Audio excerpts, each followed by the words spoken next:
دو تین دعوے سامنے آ رہے ہیں. شیر افضل مروت صاحب کہہ رہے ہیں چیئرمین پی ٹی آئی عہدہ نہیں سنبھالنا چاہتے اور توشہ خانہ کا فیصلہ ہے. شعیب شاہین صاحب جو کہ ترجمان ہیں پی ٹی آئی کے، وہ کہہ رہے ہیں ایسی کوئی بات نہیں، ایسا کوئی فیصلہ نہیں ہوا. یہ کیا ہو رہا ہے؟ کیا یہ ایسے تو نہیں ہے کہ شاید خان صاحب کی جو سسٹر علیمہ خان صاحبہ، ان کے لیے کوئی ایک بندہ بول رہا ہے اور خان صاحب کی مسز جو ہیں ان کے لیے ان میں سے کوئی ایک بندہ بول رہا ہے؟ کیا یہ ایسی کوئی کیٹ فائٹنگ سی ہو رہی ہے؟ بسم اللہ الرحمن الرحیم. وہ کہتے ہیں نا کہ اونٹ رے اونٹ تیری کون سی کل سیدھی. تو اس میں ایک اور بھی ایک ٹویسٹ آیا تھا آج شام کو، جب ایک اور خبر بھی چلی تھی کہ شاید پارٹی کے جو چیئرمین عمران خان ہے وہ بلا مقابلہ جمعے کو انتخاب چیئرمنی کا وہ منتخب ہوں گے. تو اس پہ میرے ذہن میں آیا تھا، میں نے بلکہ ٹویٹ بھی کیا کہ وہ ایک شخص ہوتا ہے وہ بہت تیزی سے جلدی سے جماعت میں شامل ہو جاتا ہے، اور نماز جب ختم ہوتی ہے تو اس کے بعد ساتھی کو کہتا ہے کہ شکر ہے کہ میں نے وضو نہیں کیا ورنہ جماعت مجھ سے مس ہو جاتی. تو یہ ٹوٹل پینک موڈ کا لگتے ہیں. دیکھیے انفارچونیٹ ہے کہ پہلے پاکستان تحریک انصاف کو، جنہیں میں کہتا تھا اجرتی سیاستدان، اور کچھ ہمارے کنگلے ہوتے تھے پارٹی کے جو اب ارب پتی ہیں، انہوں نے مل کے اس پارٹی کو ہائی جیک کیا عمران خان سے مل کے. اب یہ وکلا کی باری ہے کہ دیکھیے وکلا کی سیاست الگ چیز ہے.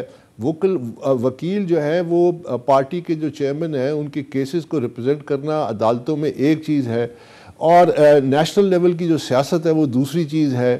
یہ وہ وکلا ہیں جو ویسے تو جب آتے ہیں اور آ کے بڑے بڑے دعوے کرتے ہیں کہ قانون اور آئین کی بالادستی اور جمہوریت کے بنیادی اصول جو ہیں اس پہ لیکچر دے رہے ہوتے ہیں اور ان کے حقوق کے لیے کھڑے ہونے کے لیے دعوے کر رہے ہوتے ہیں، تو یہ اپنی پارٹی کے اندر اپنے ورکروں کو یہ موقع کیوں نہیں دیتے کہ وہ اپنی لیڈرشپ کا انتخاب کرے؟ کیونکہ یہ بنیاد ہے جمہوریت کی. یہ میرا مشن تھا کہ اس پارٹی کو ہم ادارہ بنائیں. وہ تو الگ بات ہے کہ جب فارم فنڈنگ کیس کیا وہ تمام معاملات سامنے آگے ثابت ہو گئے کہ کس طرح اس پارٹی کو اپنے بنیادی مقصد سے ڈیریل کیا. کیونکہ یاد رکھیے کہ جب تک پاکستان میں سیاسی جماعتیں ادارہ، اور یہ پرابلم صرف پی ٹی آئی کا نہیں ہے، یہ تمام جماعتوں میں ہے، وہاں انفرادی اور خاندانی کنٹرول ہے، ایک محض سیڑھی ہے اقتدار کے لیے. بڑے بڑے دعوے کریں گے اور جب اقتدار میں آئیں گے تو ٹھس ہو جائیں گے، پرفارم نہیں کر سکتے. مجھے اکبر صاحب یہ بتائیے گا نا کہ ابھی کیا چیئرمین پی ٹی آئی جو ہیں وہ الیکشن لڑ سکتے ہیں؟ نہیں لڑ سکتے؟ نہیں لڑیں گے تو کون پھر اندر؟ علیمہ خان صاحبہ کا بھی نام لیا جا رہا ہے اور عمران خان صاحب کی بیگم کا بھی نام لیا جا رہا ہے، اور کچھ ایسے وکلا جو اس سے پہلے تو کسی نے نام نہیں سنا تھا ان کا بھی کہا جا رہا ہے وہ بھی بن سکتے ہیں. دیکھیے کبھی آپ نے سنا ہے کہ ایک دن کے اندر پوری پارٹی کا پورے الیکشن جو ہے وہ مکمل ہو جائے؟ یہ معاملہ آج تو نہیں شروع ہوا.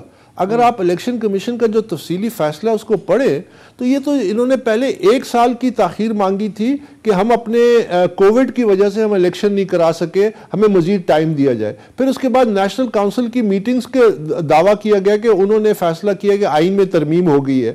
اس کی بڑی لمبی تاریخ ہے، یہ کوئی آج کا مسئلہ نہیں ہے. اور یہ دیکھیے کہ 2013 میں جب الیکشن ہوئے جس میں Hamid Khan chief election commissioner تھے، اس میں بہت بڑے پیمانے پہ دھاندلی ہوئی اور بہت بڑے پیمانے پہ پیسہ چلا. یہ میں نہیں کہہ رہا، عمران خان نے خود جسٹس وجی اور ایک اور صاحب کا ایک ٹرائیبیونل بنایا، انہوں نے فیصلہ سنایا کہ جی انٹرا پارٹی الیکشن ٹوٹلی رگڈ تھے اور پیسہ تھا. انہوں نے نامزد کیے 4 لوگوں کو کہ جن کے خلاف ثبوت تھے، ٹاپ لیڈرشپ، کہ ان کو پارٹی سے نکالیں. خان صاحب نے جسٹس وجی کو پارٹی سے نکال دیا. اس کے بعد ایک نیا الیکشن کمیشن بنا جو تسلیم نورانی صاحب اس کو ہیڈ کرتے تھے. اس الیکشن کمیشن نے جب اسکروٹنی شروع کی کہ جی یہ تو دعویٰ کرتے ہیں 87 لاکھ ان کی ممبرشپ ہے، لیکن جب اسکروٹنی کی تو بہت کم جینوئن ممبرز رہ گئے. اچھا، انہوں نے جب اس کے قواعد اور ضوابط بنانے کی کوشش کی اور یہ کوشش کی کہ ٹرانسپیرنٹ الیکشنز ہوں جس میں نیچے سے گراس روٹ سے لے کے اوپر تک ورکرز انتخاب کریں. دیکھیے الیکشن کا پروسیس کیا ہے کہ آپ نیچے تحصیل ڈسٹرکٹ لیول پہ لیڈرشپ الیکٹ کرتے ہیں، پھر وہ الیکٹرل کالج بنتا ہے پروونشل لیڈرشپ کا، پھر وہ الیکٹرل کالج بنتا ہے نیشنل لیڈرشپ کا. تو یہ تو سارا پروسیس ہوا ہی نہیں ابھی تک. تو الیکشنز کا نہ پروسیس ڈیفائن کیا، نہ اعلان کیا، نہ لوگوں کو موقع دیا ہے. تو یہ ایک جمعے کے دن اچانک کیسے لیڈرشپ کو الیکٹ ہو سکتی ہے؟ کیسے فیصلے ہو سکتے ہیں کہ یہ چیئرمین ہے تو وہ نہیں ہے؟ آپ نے تو اس پروسیس سے گزرے نہیں ہیں. تو وہ جب پروسیس کو طے کرنے لگے تو انہوں نے کہا نہیں ہم اس طرح ٹرانسپیرنٹ الیکشنز نہیں کروانا چاہتے. تو لاک سٹاک اینڈ بیرل پورے پی ٹی آئی کے الیکشن کمیشن نے استعفیٰ دے دیا. اس کے بعد سے شو آف ہینڈز اور وغیرہ کے طریقہ کار اپنائے گئے. تو totally ragged and manipulated. By the way I repeat کہ یہ مسئلہ صرف پی ٹی آئی کا نہیں ہے.